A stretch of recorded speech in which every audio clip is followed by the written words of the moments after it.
Orienter, donner de la direction, c'est le deuxième geste de la mise en mouvement.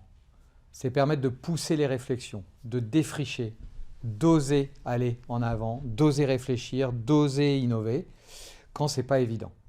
En fait, le cerveau, il est assez malin et il est aussi assez fainéant. Quand il a un objectif ou un sujet à traiter, il se met dessus et il envoie directement.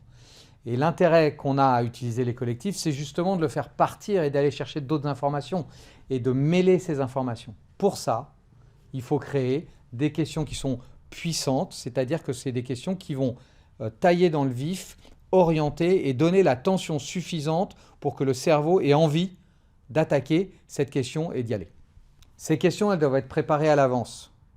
Elles doivent être préparées à l'avance parce qu'en fait, elles représentent un peu le drapeau de départ sur la ligne pour que l'étape se lance. Et donc, elles doivent lancer à la fois l'individu, son cerveau et l'ensemble des cerveaux ensemble. À quoi faut-il penser quand on prépare ces questions, ces questionnements? Il faut d'abord réfléchir au pas à pas, à l'itération qu'on a évoquée déjà. D'accord? Une question ou quelques questions qui aident à attraper le pas et à traiter ce pas spécifiquement. Donc on peut avoir une question pour un moment, puis une deuxième et une troisième.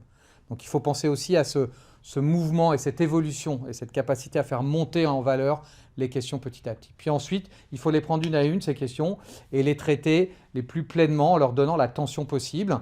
Pour donner une tension sur une question, il faut éviter les questions fermées, c'est assez logique. Il faut ouvrir au maximum. Vous voyez, poser une question comme, qui démarre par pourquoi, mais en fait, ça crée une demande de justification, donc ce n'est pas idéal. Il vaut mieux démarrer par comment ou quelles seraient les bonnes raisons. Et puis, il faut commencer à nourrir la question pour lui donner de la chair. Il faut mettre des adverbes, certainement, pleinement, sûrement, qui donneront de la tension et de la profondeur. Il faut donner de l'implication.